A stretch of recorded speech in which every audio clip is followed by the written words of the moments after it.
Hi, I'm Hannu Larsson, and this is the fourth and final part about qualitative interviews, which we call keeping record. How to record and keep track of what's being said in an interview. Looking at, again, the Myers and Newman model, we will be focusing on this confidentiality and disclosure issues and technology in terms of how you keep the data and how you record it. And we'll also cover tangent some other aspects as well.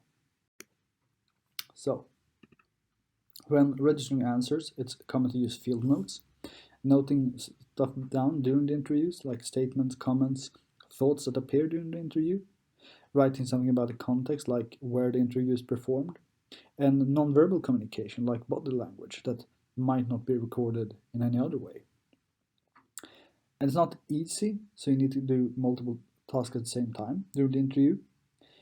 It's preferable that you do audio recording.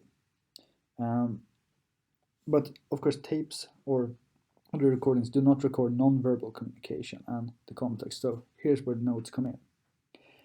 Interviews are often, or at least might, be nervous being recorded, depending on who you're talking to. If you're talking to people working, should we say, in more practical roles in an organization as opposed to management roles, they might be more reluctant to being recorded, while a manager or somebody higher up in an authority might be quite versed in talking to reporters, for instance, and being recorded.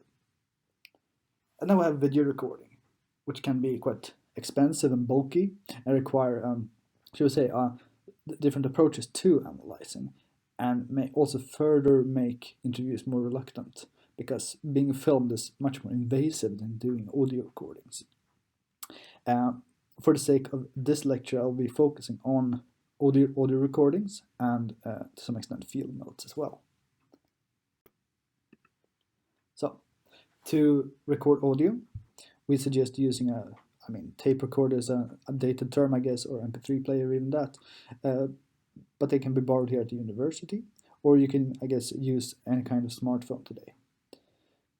You should register answers in audio because it gives you higher validity. It's beneficial for both parties because you can actually ensure that you have a record of what was being said during the interview. It's a way of coming back for you with regards to what questions did you actually ask and how did you ask them, and getting in detail what the answers were. Of course, this brings with it some issues with regards to ethics. You need to ask for permission to record. That is crucial. You also need to think about how you handle the data. Oates talk about this to some extent, but in Sweden we also have this GDPR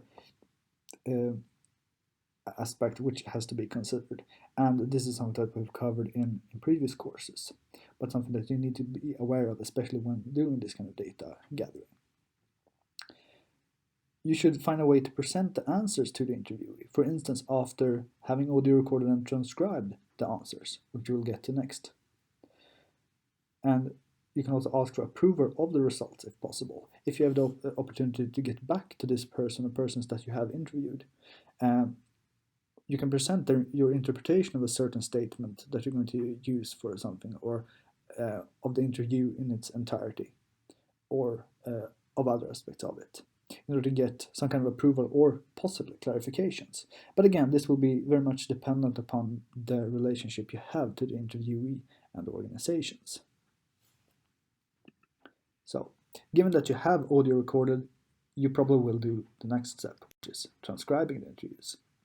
And why should you do that? It is predominantly something that facilitates the analysis of data. It gives you a very detailed and dense material to work with. And we will talk about this when discussing more inductive analysis as well in that lecture. It's a support for yourself, so you don't have to remember everything that was said or rely on your haphazard field notes. It's also an opportunity to get deep and getting a slowly built insight into this data, because when transcribing, you're working a lot with the data itself. You have to listen to what is actually being said. And it can also be seen as an early step in analyzing the data.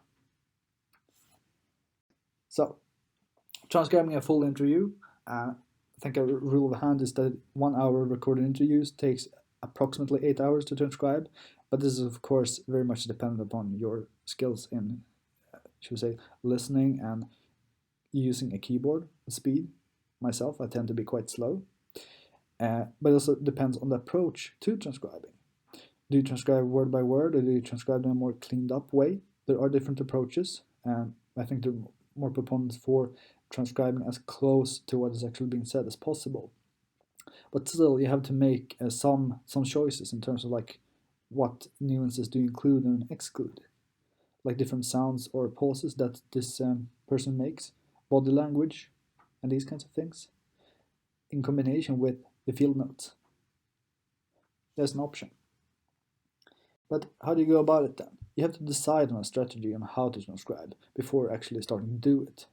Should you transcribe each interview in full? Probably useful, at least in the beginning, if you're not sure exactly what this case is going to be about, to what extent you need to be inductive, or to what extent you have a predetermined framework to follow. If you know to a large extent what you will focus on, perhaps you can make a more selective transcription.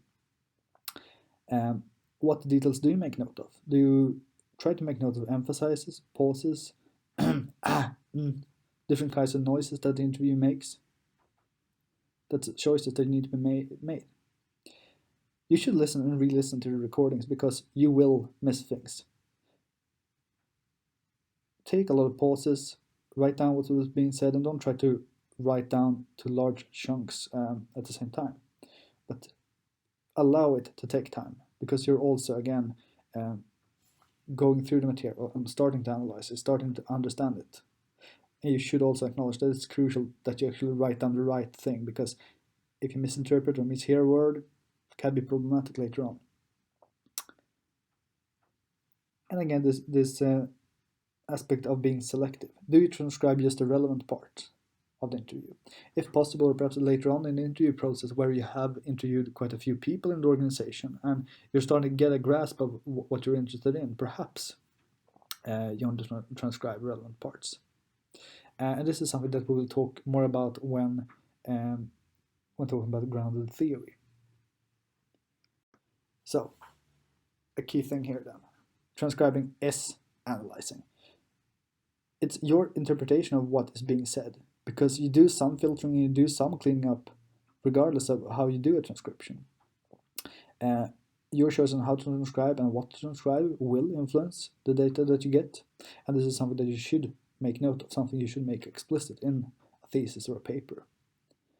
And you will or should be taking notes already during transcriptions, because you will be starting to see, for instance, themes emerging, depending again on the approach to analysis that we'll have. And that's something that we'll be talking about in a different lecture. So, this was the last part of the qualitative interview lectures. Thanks for listening.